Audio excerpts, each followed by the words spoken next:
Okay guys, di na natudugayon pa. Atong topic karon, tinuod ba jud nga makatipid ka? Tinuod ba jud nga makatipid ka og nakay motor? Hmm? Tipid daw pag nakay motor. Para sa dili. Kablok. Kablok ang ano. Sa matag utang imong motor. Sayo kag bisyo sa imong motor. Sikag pang umalit og parts.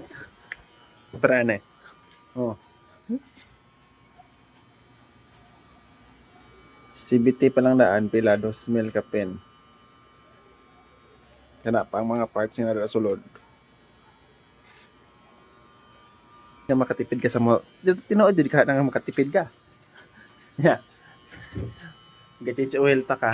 Samot na matik imong motor. Oh. CBT clean 350. Change oil. Og dili ka kabalo mag-change oil dagan og 450. Api labor. Oh. Ligid.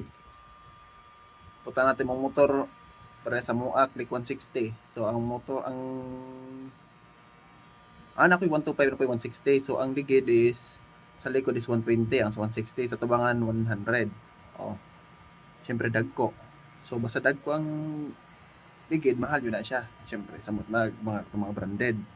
So para sa mga gamit ako beast tire. So makapalit ra ka sa likod ang 120 by 14